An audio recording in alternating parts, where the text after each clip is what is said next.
Kroupa is a former member of the hacker collective Legion of Doom and a co-founder of MindVox, one of the first ISPs in internet history. This is Patrick Kroupa. I'm Duncan Gammy. You're listening to Dunk Tank. Cool. So listen, I wanted to talk to you, Patrick, because you, I had my first. The first thing that I had heard your name connected to was the Legion of Doom, this hacker group, and then MindVox, of course. But how does one become part of a hacker group? Like, how does that even start? That seems so mysterious and like almost like a romantic idea. But like, how does that concretely happen? Well, at the dawn of time back there, my introduction to computers was during the 1970s. My father was a physicist who was working at NCAR, which is the National Center for Atmospheric Research. And they had this really cool building designed by IMPI, which was used by Woody Allen as a backdrop for filming Sleeper, which was a science fiction movie. And he took me there to hang out at his office, and they had one of the very first Crays that ever existed. And Cray is a supercomputer company that has sort of managed to stay alive across the decades by pivoting a lot of different times. But at the time, it was really impressive. You'd walk in, and there was this giant white room that was completely empty, and all of it was designed to basically cool down the Cray, which was like this tower-shaped object. I mean, it looks like sort of like a hexagon. Theirs was done up in red, and it looked like the early Silicon Graphics gear. It was very just aesthetically interesting. It's like, okay, what the fuck is that? And my father would explain to me what the computer was doing, and the very first language I was exposed to was called Fortran 77, which is formula translation. It's a really old language that's been around forever, and they were using punched cards at the time to actually talk to the Cray and get it to do simulations on different scenarios. And that had sort of a lasting impact on me because, technology and home computers and all of that was not ubiquitous back then as it is now. It was relatively rare. And in the 70s, I got an Apple II for my own use, and I started playing with it and taking it apart. And in the very early days, what was interesting was the software piracy and getting involved with groups related to that. And what would happen is you'd get software, and really the most interesting thing about it, you get a new game, for instance, was the copy protection. What are they doing to try to prevent you from copying this? And it was like, okay, so you learn how to boot trace, which is like how the program is loading. You learned about NMI, which is non-maskable interrupt. You can have a hardware switch that basically prevents the software from trying to control the computer, all these different things. And basically you communicated through these things called bulletin board systems, which are very, very similar to forums that are online right now, and social networks, which became the evolution of BBS systems. And there were a couple of guys named Ward Christensen and Randy Seuss who wrote the first BBS. And these gradually spread across the landscape. And so what is BBS? Bulletin board system. That's what it was called back then. And essentially you can think of them as very simple forums. It was basically you could post messages and interact with other people. And the way that people were running them at the time, there was no public internet access. They would just connect a computer to the phone lines, and you dial in, and people basically took turns. And like one person would sign in, and then another person would sign in after they'd left, and you can interact with one another. and that was like, okay, so having the computer led to having interest in, taking apart the software and learning how it worked, which led to communicating with other people online, which led to my very first phone bill of like $800, which made my mom completely freak out. It's just like, okay, what the fuck is this? And the reason for that is because you're dialing all over the planet, and there is no internet where you just connect things. You had to physically dial all these long distance numbers. It's like, okay, so how does the phone system work exactly? That was sort of the inception of getting really interested in that. And during the late 70s and early 80s, the first very large scale publicly accessible network was the phone system back in those days, and that was Bell. And that became AT&T, and they actually are the entity that wrote Unix, and Unix still forms the backbone for the entire internet at this point. I mean, it's different flavors of it. Servers are running Linux and OpenBSD and whatever use case you may have. But anyway, so I became interested in how the phone company works, and a lot of it at the time was security through obscurity, as in if you got these manuals and you got access to them and you knew these phone numbers to call and were able to interact with people or log in, then everyone just assumed that you belonged there, because otherwise, why are you calling up and why do you know all these different acronyms and all this jargon? And you could socially engineer a lot of access, and you could sort of gain control of the phone system. And one of the very obvious side effects and benefits of that was the ability to essentially, bring your phone bill down to zero, because the network isn't costing them anything. It doesn't actually charge any money to connect point A to point B, and that's where phone phreaking came in. And phone phreaking was people who were essentially interested in hacking the phone company's computer systems. And in the olden days, it was using in-band signaling. The first electronic switching systems didn't start to spin up until by the early 80s, they were in broad use. I don't recall whether in the late 70s they were being used widely or just testing. But what changed was it went to out-of-band signaling. With the old phone system, with in-band signaling, that meant you could drop control tones into the conversation that was taking place. In that case, it was 2600 hertz. That was the magical tone which would trunk a phone line, and then you needed a couple of extra keys on your keyboard, which is like, KPST, key pulse forward, start, and essentially you were an operator. You had the power to do anything that any other operator with their network did, and you could route yourself all over the world. So basically, just so I got this here, basically the 2600 hertz, which I believe there's like a hacking magazine, 2600. I'm assuming that's named after that frequency. Correct.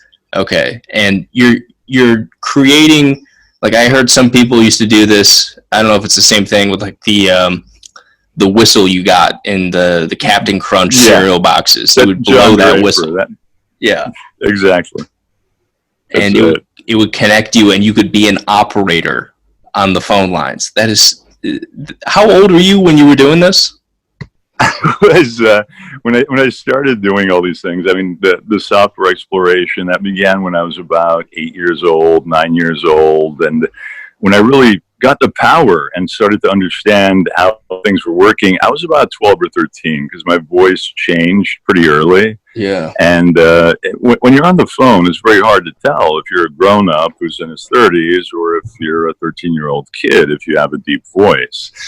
That was an interesting sort of introduction to, social engineering and getting different entities to do whatever it is that you needed for them to do. And so crazy. It was very interesting because so the progression was basically from, okay, this is the Apple in front of me, which was the Apple II computer.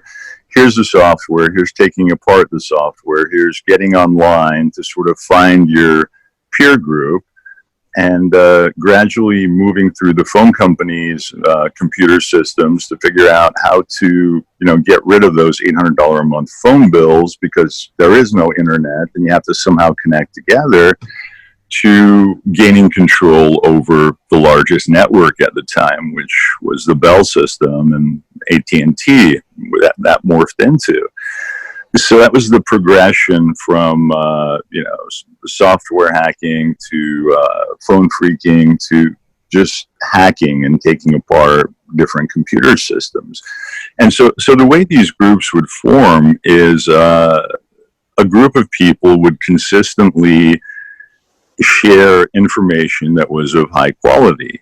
And then you'd start talking with one another, you get each other's phone numbers, and you would basically form these cliques, and you'd work together on different projects. And the Legion of Doom was actually formed after something called the Knights of Shadow fell apart. And it's always these big, epic, scary names. I mean, nobody was the Super Friends. It was the Legion of Doom. Yeah. It wasn't, because, most of the people who were very obsessed with this world and fell into it, well, a lot of people had interesting backgrounds and, their reasons for becoming obsessed with this technology at the time. And, the term sociopath and teenage boy are frequently interchangeable because you haven't really learned the boundaries of reality. And, back then at that time, none of the laws that exist right now were really in effect. Nobody knew what any of it was. It was this brand new world. And it was really interesting because it felt like at the time, like you were literally this character that fell into like this superhero novel or something. It's like I have the power to intercept people's phone calls. I have the power to listen to what anybody is saying on the phone. And you begin to understand a lot of things you've been told are complete bullshit because the phone company always claimed, hey, we can't do that. Yeah, you can, because you have commands in your software that allow it.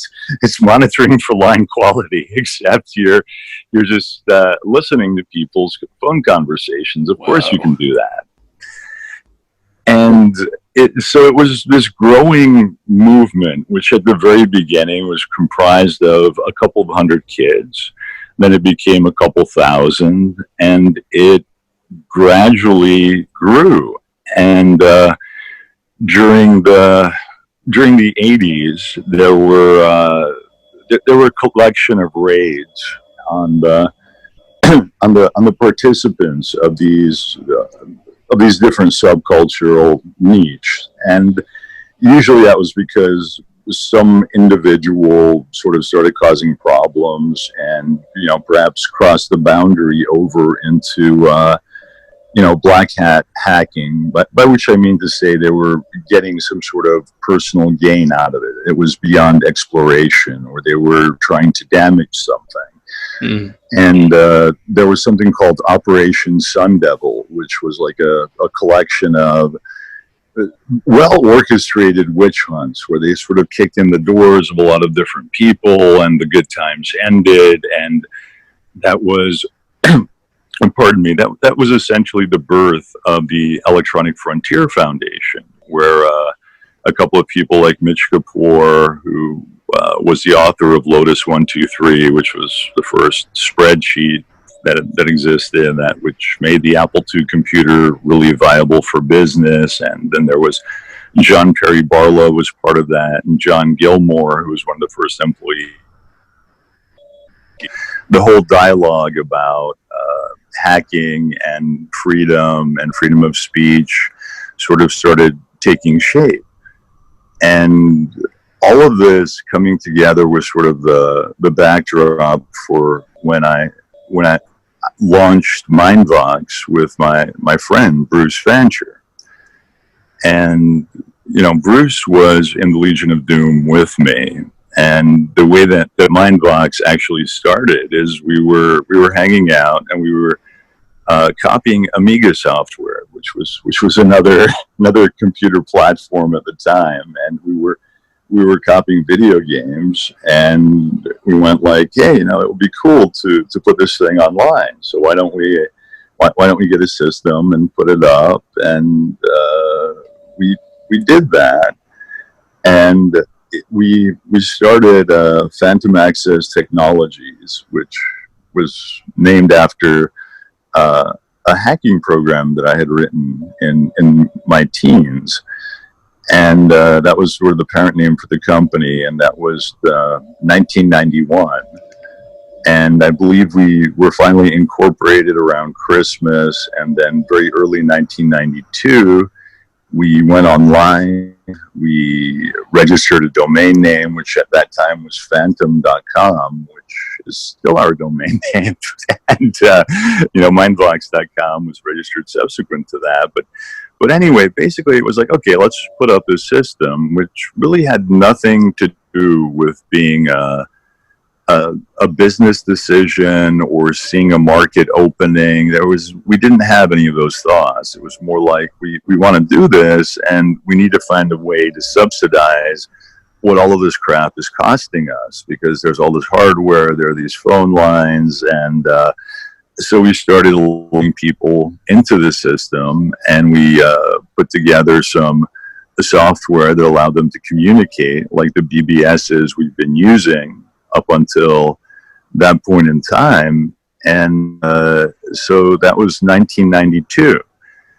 And all of these energies kind of collided together, and we became the first internet access provider in New York City and in New York available to the public. We were, I believe, the third in the United States. The first two were Barry Shine had The World, which was in Massachusetts, and Bob Rieger had a system called Netcom in California. And those are the first three publicly accessible internet providers in the United States.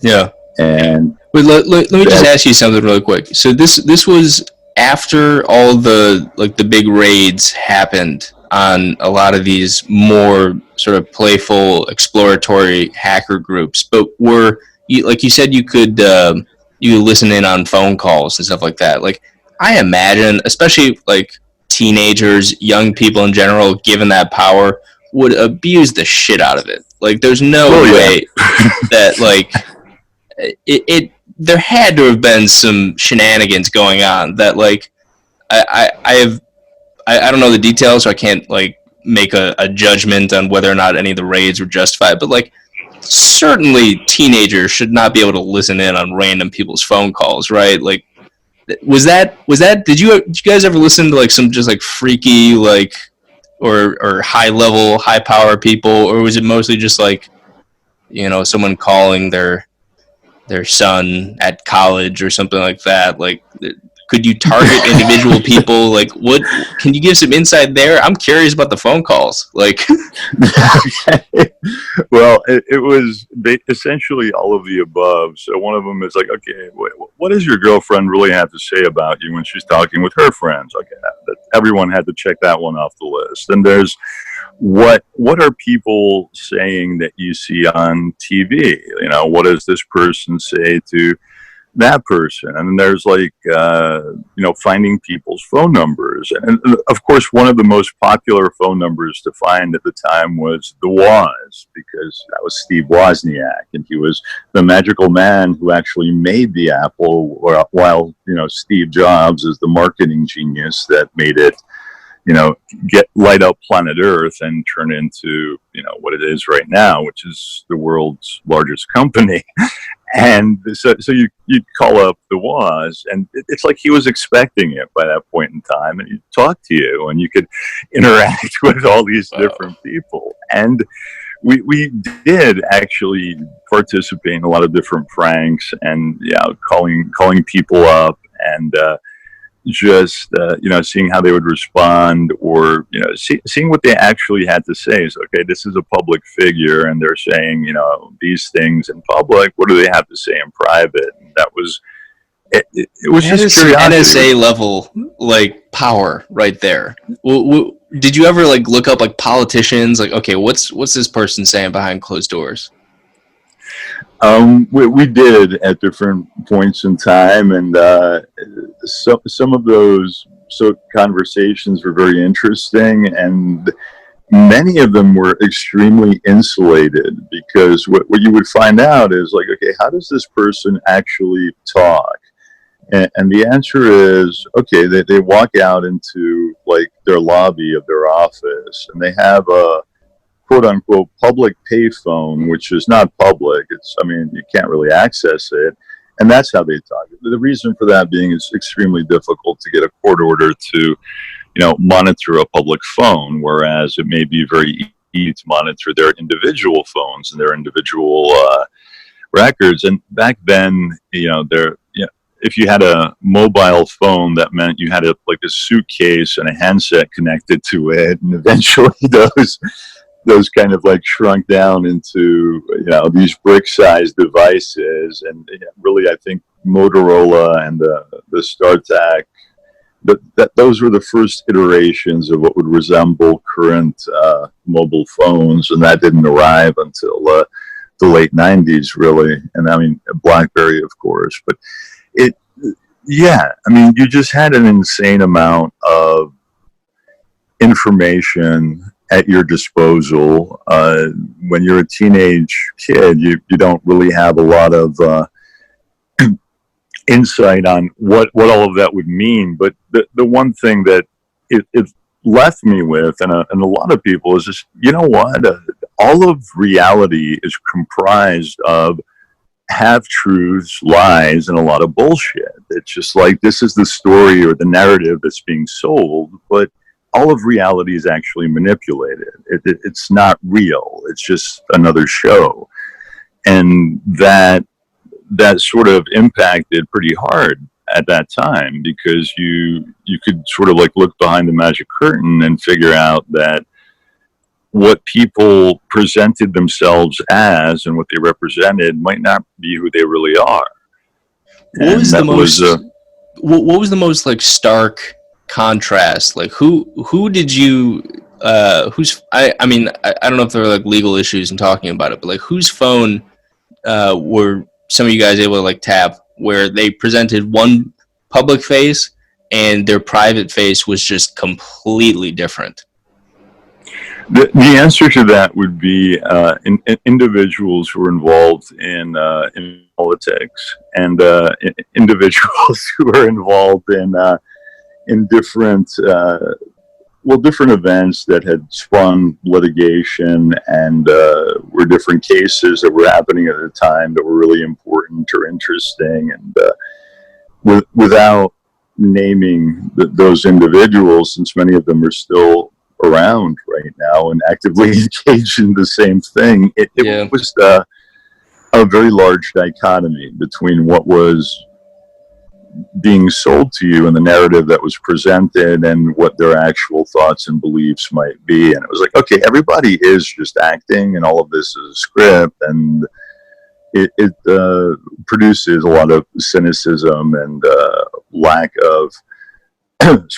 of faith in people's intentions and who they claim to be. And on the flip side, on the obverse of that, there were people who were just exactly what they portrayed themselves as being. Like, Steve Wozniak is one example that comes to mind, because, he literally was, this magic man at that time who made this computer all by himself. And he invented the computer. He invented the disk drive, the 5.25 inch drive. He invented the operating system. It's just like, okay, Steve, write down and just sit down and do all this, write this code, design all these things. And he was ridiculously friendly and receptive, and he just loved what he was doing. So there were, very bright counterpoints to those moments in time. But it it basically changed after Operation Sun Devil, in the sense that the government kind of like woke up, and even when they did not have any cases to bring against people, which means they would just, okay, they'll show up, they'll kick in your door, they'll steal all your shit, they'll take away your computer. They stole, people's cassette tapes, back in the day, because it's, you could store data on those. They basically showed up at your house and robbed you, and they took away all your stuff, and then no charges were forthcoming. And what would happen is, 7 years later, after the statute of limitations had expired, you'd get back these big cardboard boxes filled up with all your crap, and various states of being broken, and it's like, okay, that was it. They basically really went after a couple of individuals very, very hard. And the rest of it was sort of sending a message that the government is alive and well and aware of you guys doing what you're doing, and we'd like for you to stop. The birth of the public internet was unexpected, and it was interesting because the internet was initially a project of DARPA, the Defense Advanced Research Projects Agency, and their goal was to create a fully decentralized network with no single point of authority. I mean, I'm sure you're familiar with all this. Right. With your background, and much to their regret, ever since, they succeeded. Yeah.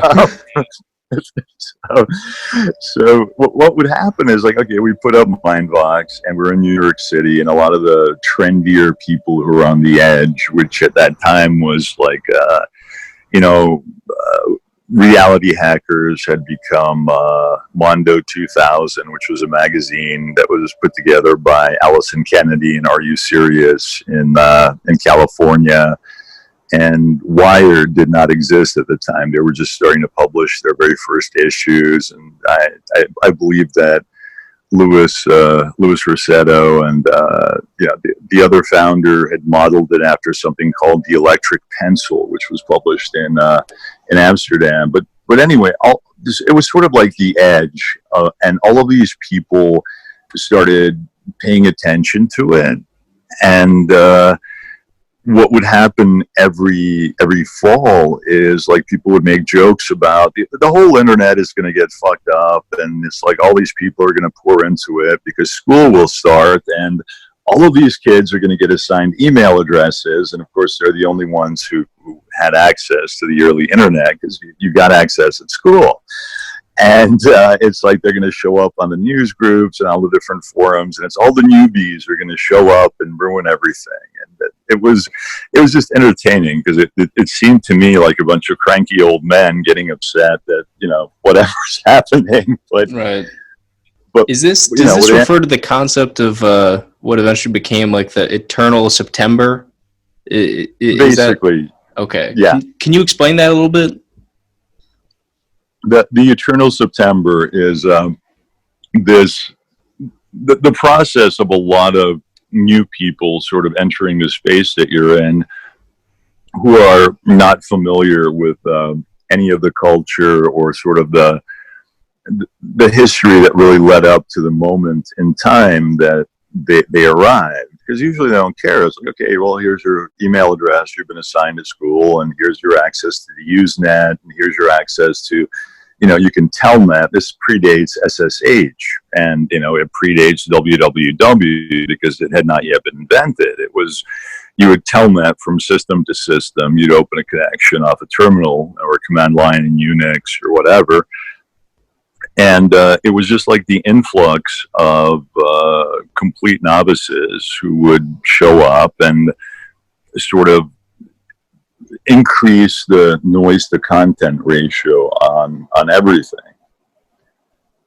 That would be a summary of basically that. Okay, and then eventually it became the concept of Eternal September is like, okay, it wasn't just the kids coming in September and they would sign up and they would have access to Usenet and to the internet and, slowly over the course of the year acclimate to the culture, only for a fresh round of recruits. Eventually, the September became eternal in the sense that now it's just everybody has access to the internet, and it's not just people who are ushered in through the school system. It's anyone, and they don't spend a year trying to get acclimated to the culture. It's sort of just like a free for all. But that seems kind of like a sort of loss of, I don't know if you'd say it's like a loss of innocence, but it's a loss of a certain beauty of the internet, at least in my mind. I don't know if you share the same feelings about it. I do. That was sort of like the transition from where it shifted out of being sort of like this secret space that was shared by, in the beginning, hundreds and thousands, tens of thousands of people. And it's just like everybody and their grandmother has got to get on the internet immediately. And that was sort of the deluge. And the early adopters were, a lot of the drug culture in California and San Francisco in particular. And a lot of the, libertarian individuals who were always interested in technology, and a lot of the counterculture, actually, because, Abby Hoffman from the Yippies had started something which predates 2600 magazine, which you mentioned. 2600 was started by Eric Corley, who I think has legally changed his name to Emmanuel Goldstein, that the man from 1984 novels. And, TAP is what it was called. It was a technological assistance program, and it was essentially countercultural 60s individuals who were publishing a hard copy newsletter about how to, essentially fuck shit up and take over the phone system. And that was their interest. And so it was all these different, very colorful groups of eccentric individuals who comprised the initial liftoff. And then everybody poured in because Wired became ridiculously mainstream and successful, which was their goal. And Mondo 2000, which was the other magazine competing with Wired, they sort of ceased to exist and ceased publishing because their goal was not to be a professional, well-funded organization that generated revenue for their shareholders. Their goal was to have a lot of fun and have a good time. And they did until it, wasn't worthwhile anymore.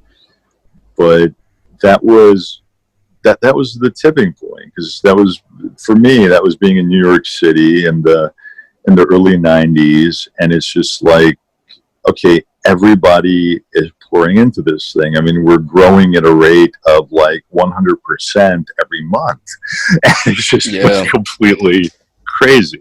And you guys were very, also, I mean, it should be mentioned, you were not like just some company. Like, you were very well known. You were covered in mainstream media, and there was a certain hype around you guys. I think that's pretty fair to say, right?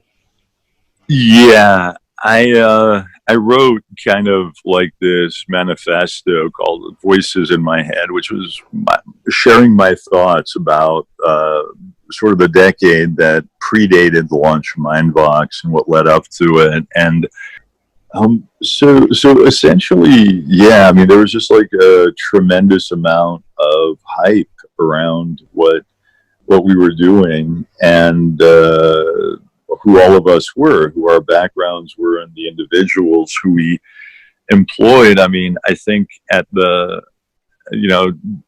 initial phases of MindVox, I mean, there was myself, there was Bruce, we were from LOD, and there was Fiber Optic, who was in both LOD and MOD, which was, Legion of Doom and Masters of Deception. That was the rival gang of LOD, and it all kind of devolved into arguments with a couple of individuals. But anyway, he was facing felony charges at the time, and eventually, very unfortunately, wound up being turned into an example and had to, I think he served about a year in prison, and we had Len Rose, who was Terminus.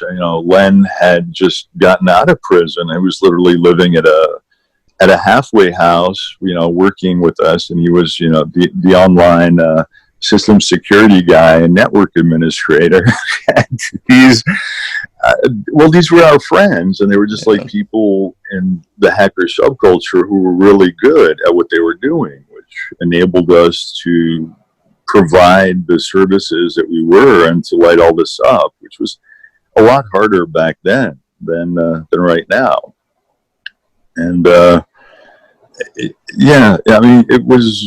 it had this whole kind of vibe, which was like a touchstone for a lot of interesting people, and it lit up, and it basically got bigger and bigger very fast.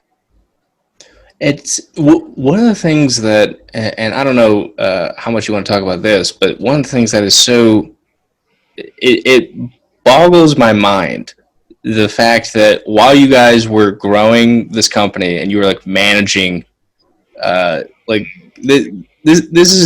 are not trivial tasks, and yet at the same time,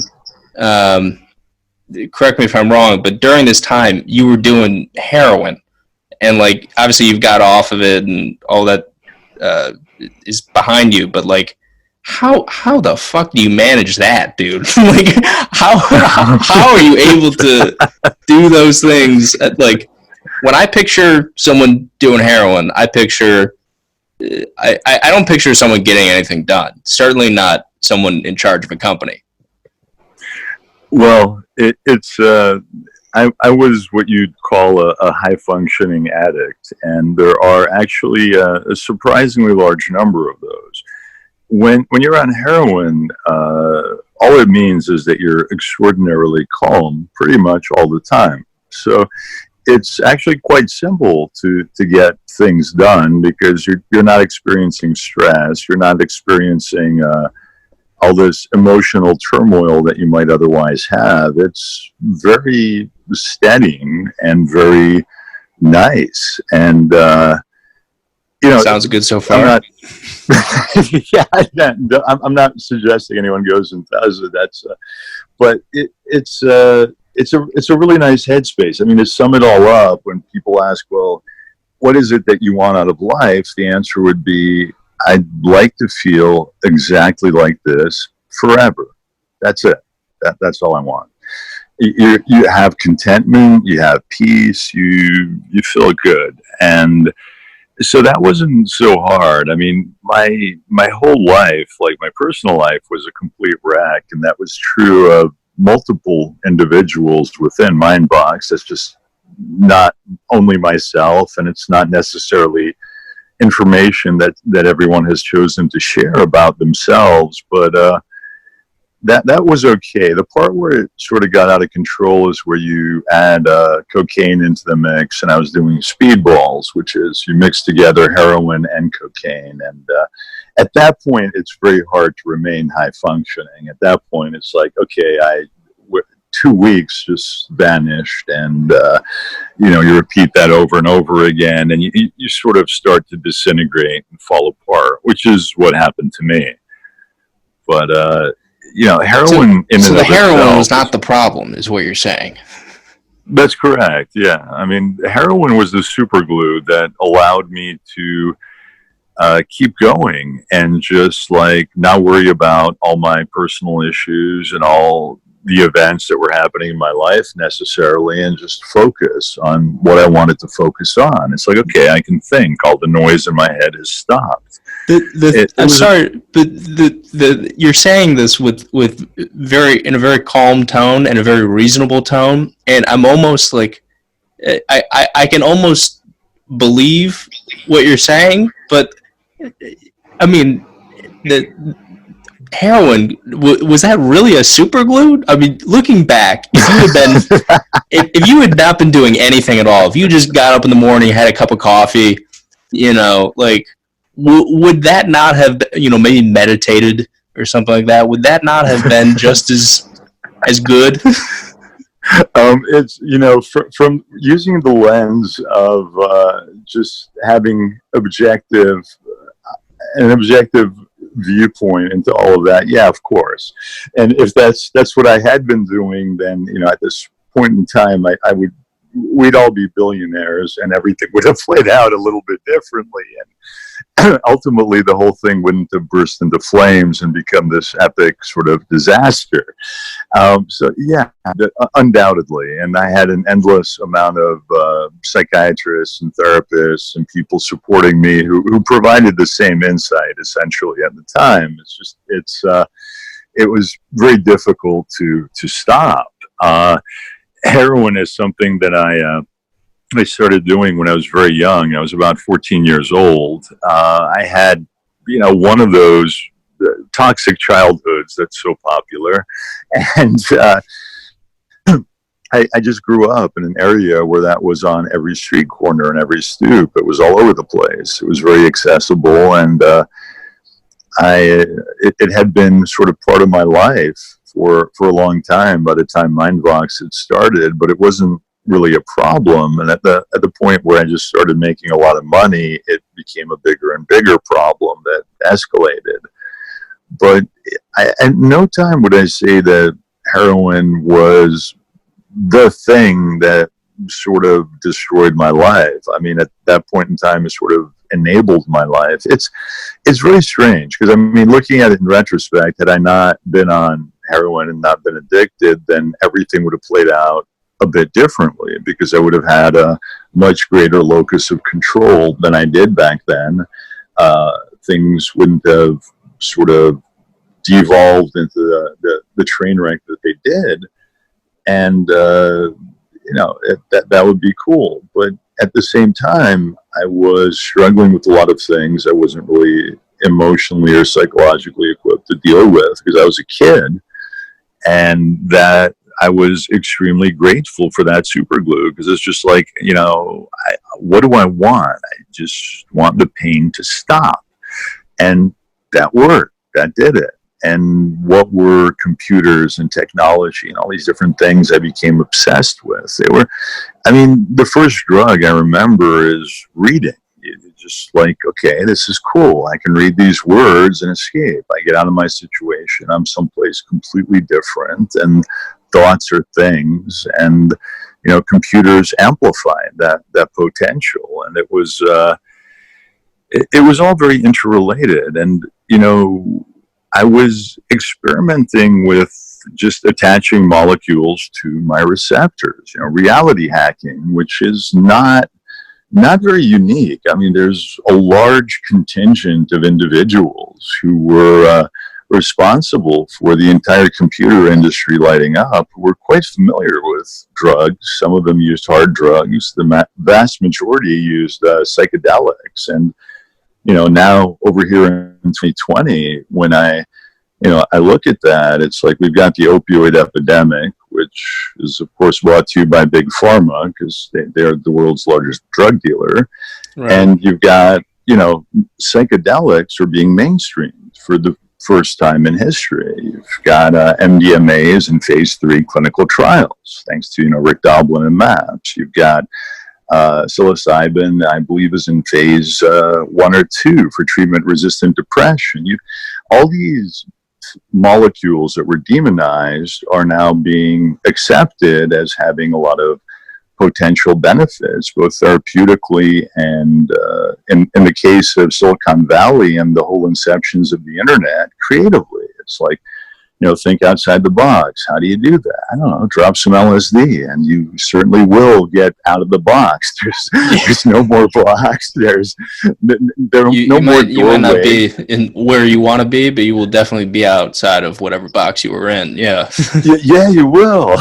And as you're gliding down and reintegrating, then your mind cross connects thoughts and ideas and information in novel ways that you may have been unable to access prior to that.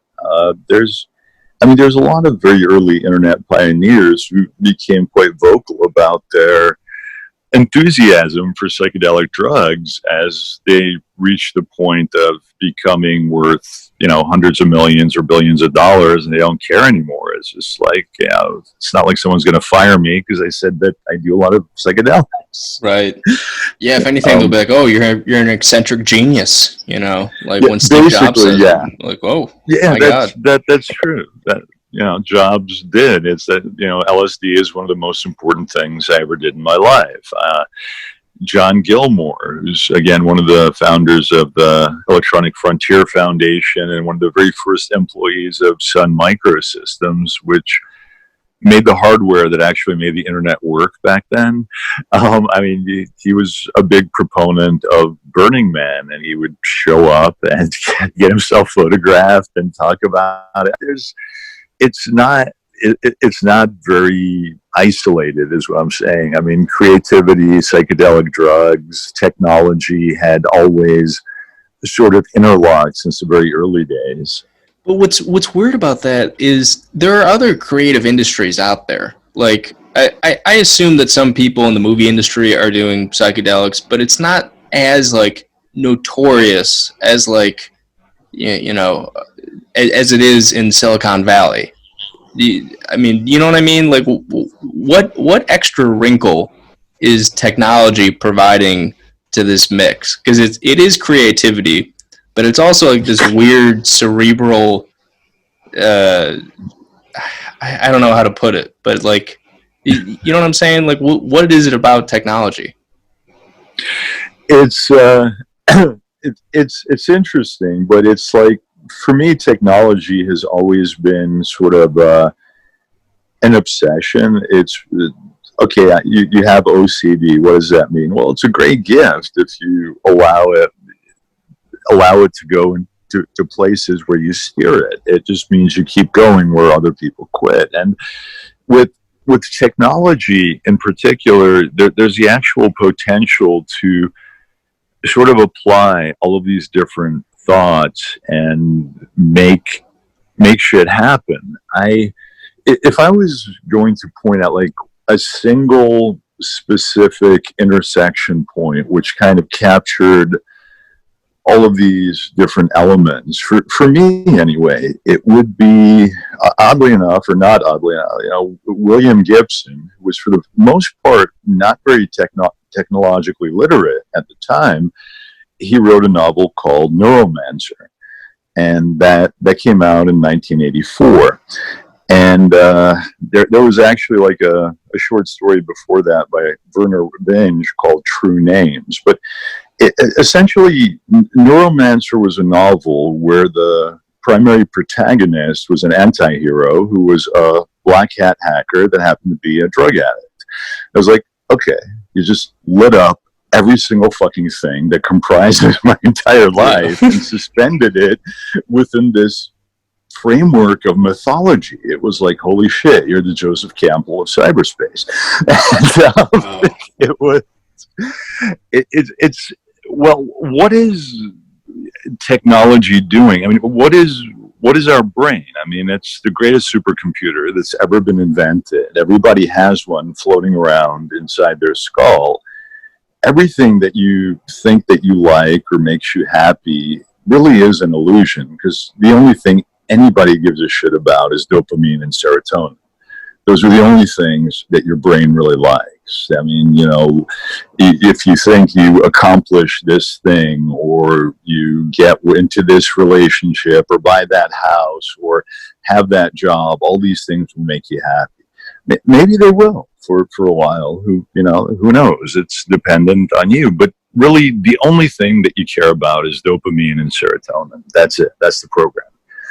And with computer systems and psychedelics, I mean, it becomes fascinating because you start sort of playing with transhumanism, becoming more than we are, evolving to the next level. I mean, if you look at the very early stuff that came out, for instance, VPL Labs and Jerome Lanier, it's silly, because if you're looking and reading at what they're saying in the late 80s, early 90s, it's just like complete fucking nonsense. The technology does not exist for any of this. I mean, your entire company there is ultimately, I mean, I think VPL was bought out by Sun Microsystems, before they got acquired by Larry Ellison and Oracle, and they produced almost nothing functional because it wasn't possible. But what were they trying to do?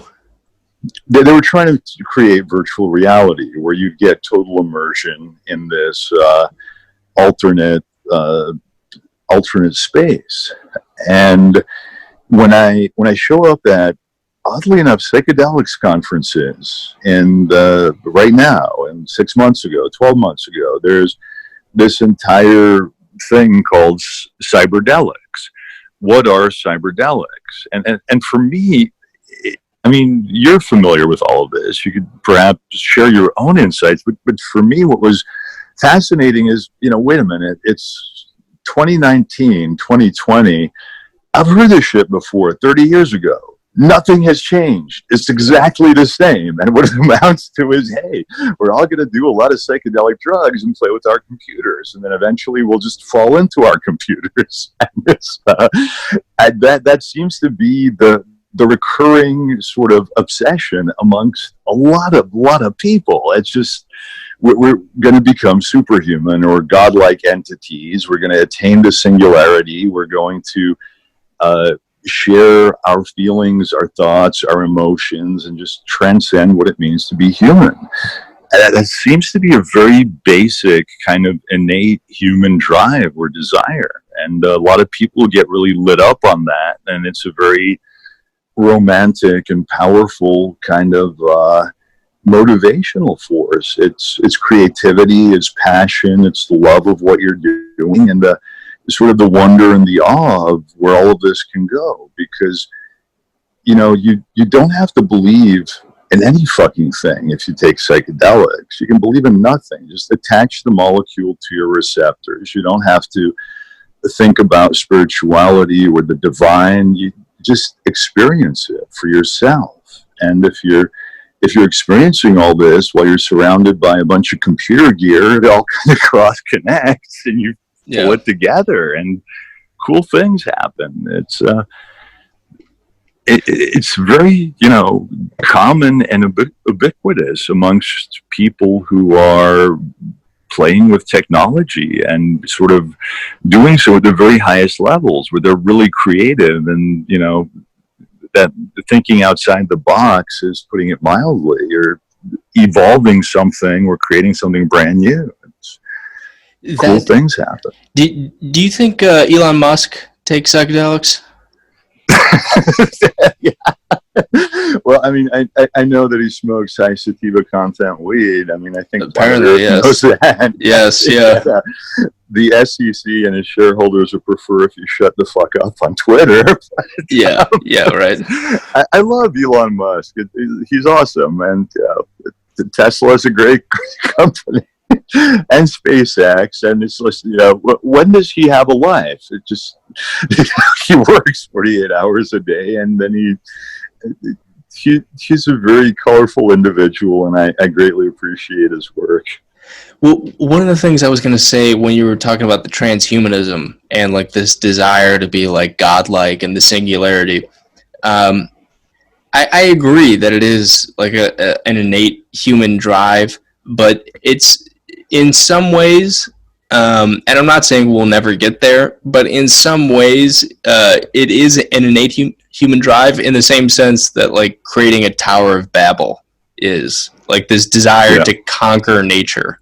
And there's part of me that one of the things this pandemic has revealed is sort of slipped the mask of civilization off just a little bit to say like, okay, like we really are ultimately ants on a spinning ball hurtling through space. Like we're not as in charge as we think we are. And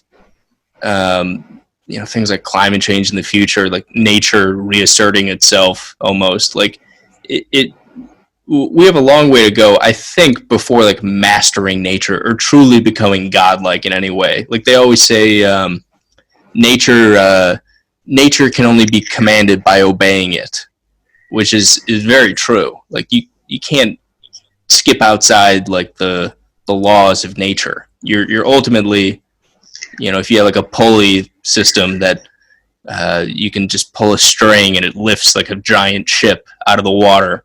Like you're not conquering gravity. You're just sort of manipulating it.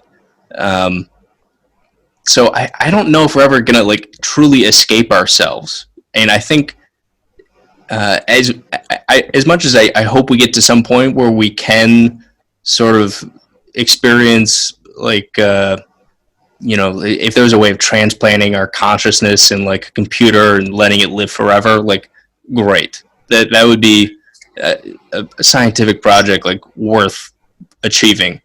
But it almost when you were talking about escapism earlier and this like obsession, like it almost seems like that's a lot of the driving force behind technologists' like desire to achieve that goal. And I get sometimes a vibe of like, oh, like humans are shit. Like humans are we're just dumb apes. And like, yeah, we are. But like, you see what I'm saying? Like, we shouldn't like ridicule ourselves either, or necessarily try to escape ourselves. I don't know. That's kind of a rambling dissertation. I get what you're saying. I mean, it's like, well, we are apes. We're not dumb apes. We're smart apes. We're probably the apes that ate the indigenous psychoactive substances that were around us and started thinking different than the other apes and evolved. Right, yeah. With that one fantasy being the singularity where, okay, we've cast off all limitations of what it means to be human. We can cure all diseases, including death. There is equality and plenty for everybody, etc. There's the other reality that's opposing that, which is you have a computer science background. You're very familiar with a lot of the topics I'm touching upon. And the other big thing opposing the singularity would be artificial intelligence. I mean, when you get to the very core of the question, is it really a great idea to be busy creating something which is orders of magnitude smarter than we are? And the answer to that is, well, has nobody watched Terminator? What if the thing that gets created comes to the conclusion the biggest problem with planet Earth are those ape-like creatures who have evolved and are busy fucking shit up, so let's take everything over and get rid of them. So, I mean, and oddly enough, that's not just like a weird meme that's, by conspiracy nuts on 4chan or Infinite Chan or wherever. I mean, these are the same issues that Stephen Hawking articulated while he was alive, and Elon Musk, who you just mentioned, is also spoken about. I mean, that's there's a lot of forces we're setting into play without really understanding the consequences. And I think the fundamental reason for that is there isn't anybody I know who does anything that has ever asked themselves the question, should I be doing this? The question is always, well, how can I do this more effectively and faster and make it better? And nobody asks themselves the question, should I? It's just like, how do I do it better? The people who are asking, should anyone be doing this, tend to be, committees and groups and, looking at whatever happened 5 to 10 years after the fact. Like, should people be doing that? Well, who the fuck knows? But they are. They're really busy trying to do it, which goes back to what you mentioned. We're really smart apes. I mean, we play with our minds and we attempt to push the boundaries of what is possible. And in terms of manipulating the bodies that we live within, and transhumanism, all of that is actually moving forward pretty rapidly. I mean, that all of these different fields of technology are sort of intersecting together, and it's becoming very interesting what could happen in the near term future. And at the same time, as you pointed out, the whole backdrop of what's happening on planet Earth and with COVID is a good demonstration of, I guess, man plans, God laughs, and shit happens. Right. Well, speaking of shit happens, what happened with MindVox? Well, you said it was a train wreck. What exactly went down? Well, what happened was just that there weren't any grown-ups present who had any power to sort of like change the course, I guess is what it would amount to. It was myself and Bruce who had started it, and I was I think 22, and I think Bruce was 20 at the time. I mean, there were. Well, I mean, that's basically, that was just the evolution of our teenage years and moving forward. And I was having significant drug-related issues, and my ability to function had declined, and it's just all the entire subculture, and .com was starting, and there were all these different opportunities that grown-ups, people who were if coming from a business background and wanted to monetize all this, saw.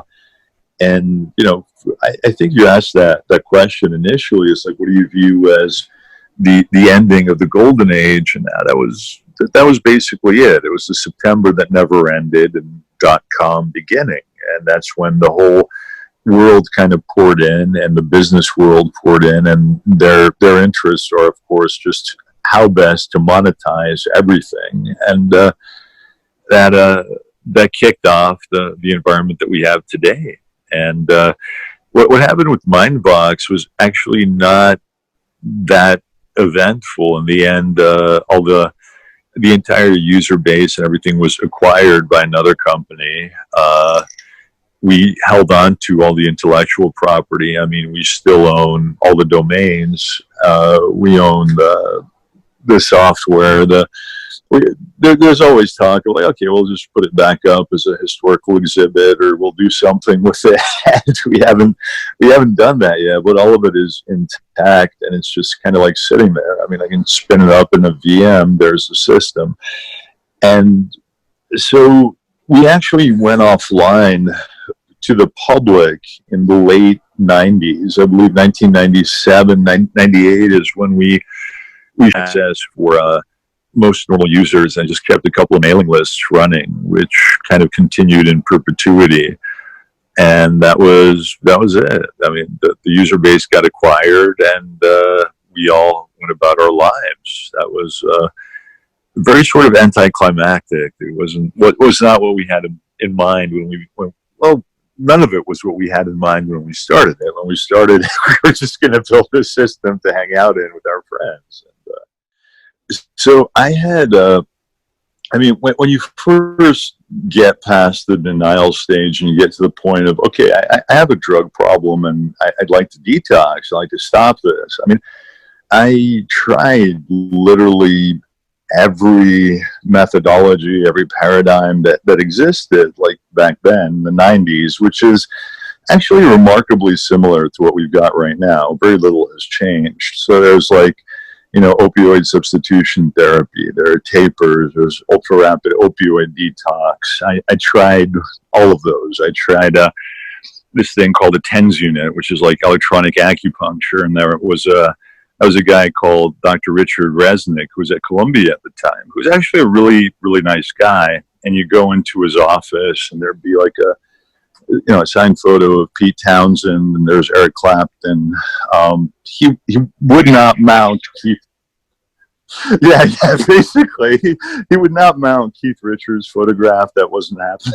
But he basically was kind of like whatever. He would give you different materials to try, and through him, I was on the very early clinical trials for buprenorphine, which they were trying to make bioavailable sublingually, and they succeeded with that, and it became Subutex and Suboxone. And anyway, it was electronic acupuncture. Did not work for me, but it was really hot at the time. And so I remembered Ibogaine and hearing about it during the TAP meetings on the Lower East Side, because that's sort of where knowledge of Ibogaine began. This guy named Howard Lotsoff in the 1960s mentioned that, oh, hey, if you're strung out, you take the psychedelic drug, when you come back down to earth and you reintegrate, you're not strung out anymore.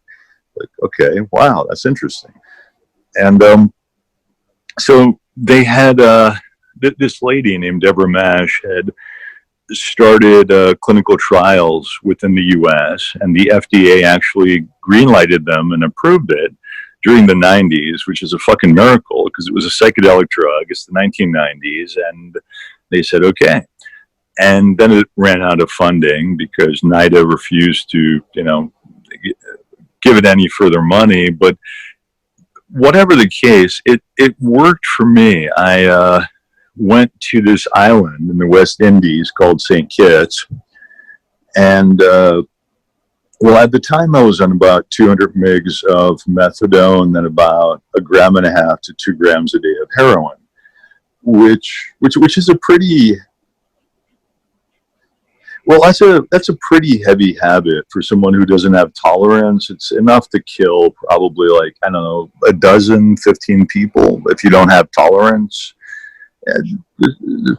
But really, back then it was high. Today, that would be average or low, because now you've got fentanyls, which are far, far more addictive and powerful than heroin. I mean, everything's fucking fentanyl. People show up for like detox. I'm addicted to heroin. No, you're not. You think you're buying heroin, but there isn't any left. You're actually addicted to fentanyl, and your addiction is enormous.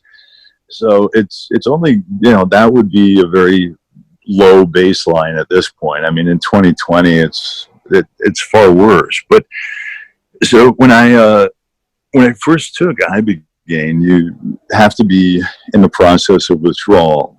And what withdrawal is like is basically pain, because there's an absence of endorphins. You aren't producing any because your body is used to the continuous exogenous administration of other molecules. And so I'm sweating, I'm shaking. It feels like my spine is being smashed in a vice. It's just pain. It's not fun. And then you take Ibogaine, and within 30 to about 45 minutes, you have like this feeling of warmth, and it's starting in my solar plexus. And then it's kind of like coiling up my spine, and all of the pain is just letting go. And that was probably the closest thing in my life I have ever experienced that would count as a miracle, because based upon everything that we know, this is fucking impossible. This cannot happen. I have been through detox so many times, and it's never anything except pain. It sucks. And this is kind of just like, okay, that was a bad dream. It faded away. It's gone. And then you're really busy for the next 6 to 8 hours because you're tripping. So that was that was Ibogaine. So in short, Ibogaine is an extraordinarily effective detox for polysubstance abuse disorders. It will absolutely reset physical dependence upon pretty much everything except for benzodiazepines, because it's an inverse agonist at GABA receptors. Doesn't work for benzos. It's like Valium, Xanax, Klonopin, that whole class of drugs. It does nothing. But everything else, it works. It's extremely effective. And over here in 2020, we still don't understand what the mechanism of action is. We don't know why it works, but it sure does. So that's. Have there been any clinical studies of this? No, that's one of the things that, like, an assortment of different companies I'm involved with are, attempting to kickstart, which is there have only been small small groups of individuals run through it. I mean, if you look up on PubMed, for instance, there are a plethora of papers which appear in peer-reviewed medical journals attesting its efficacy and, interrupting polysubstance abuse disorders. Now, the main thing would be to get a clinical trial going in preferably a G7 nation, and move onwards with medicalizing ibogaine. And that appears to be in the process of happening because, over here in 2020, psychedelics are being mainstream, and the whole world environment has changed considerably. And what would have been impossible in the 80s or 90s is suddenly tenable because, the whole war on drugs is kind of grinding to a halt in different ways. I mean, for instance, the U.S. is still kind of silly. I mean, Canada has just said, okay, look, it's legal to smoke weed. We're going to stop playing dumb games and harassing people. Whereas in the United States, it's still a Schedule I substance on a federal level. On a state level, though, you have state laws in direct conflict with federal laws, so it's legal to smoke weed in more than half the United States at this point, either through medical use or just flat out recreational. And P.S., you can buy and sell Tilray stocks on NASDAQ, which is equivalent to saying you can buy stock in Heroin Incorporated because, that's the same schedule that weed is still in. So it's just, what the fuck is that? It's theater of the absurd. It makes absolutely no sense. The drug laws of the United States and many countries are just silly. Well, that's one of the tragedies, and perhaps that's one of the things that can be examined in the narrative that's coming to light. I believe the United States has something like 4.4% of the world's population or thereabouts, and we have over 25% of the world's prison population, and a huge majority of people are in there for nonviolent drug-related offenses, and really they don't need to be in there. It's arresting people for altering your state of consciousness against the government's wishes is pretty crazy. It's very close to a textbook definition of fascism. I mean, it's what is it that I'm doing? I'm attaching molecules to my receptors. So what the hell does that do to hurt anybody? It's all very weird. Well, my question is, now that you're on the other side of this and that you're clean and you've moved past your time at MindVox and you had this mad decade, do you have any perspective on all this now? The perspective was, I guess, that I don't like being bored, and I very much enjoyed my collection of different lives, and I sort of fell into this alternate world at the Department of Neurology at the University of Miami, and the ibogaine research project, which has kind of continued to date, and working with psychedelic drugs and working with different technologies. I don't regret any parts of my life. I mean, I think I'm very blessed to have had a very interesting and colorful collection of lives. And if I look back, I mean, do I regret that I didn't, sit on my ass in front of a computer in an office for 25 years instead? No. It would be cool if MindVox had not completely self-destructed. That's one revelation, and it's perpetually something that Bruce and I are considering putting back online. It would be interesting to have done things differently, but then I would not have had the same experiences I've had to date. And I think that all experience is sacred. I think that we're all here for our own reasons, and I'm very grateful to have had the life that I've had so far. And you mentioned the whole backdrop of what's happening on planet Earth, and I think that's fucking phenomenal. I mean, it's on one part you've got COVID, and there's all the questions around COVID. I mean, how much of that narrative is even real, and how much of it is just a narrative? And I won't go there because we've been talking a long time, and I want to derail it. But okay, so you got COVID, and then you've got a group of people, a strata of society, who can just coast indefinitely for months or years. It's like, okay, you're not making any money, or you can make money remotely, it doesn't matter. Then you've got this whole strata of society that, whoops, everybody with the government seems to have forgotten about. It's like, okay, so you can't go to work, you're supposed to sit in your house and starve. You have extraordinary pressure building.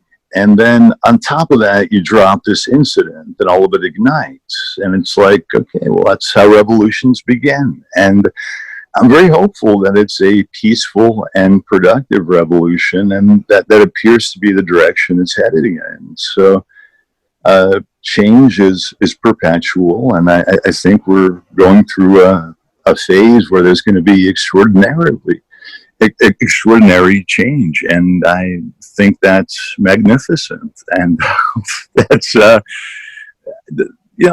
could be something that sort of defines the internet. It's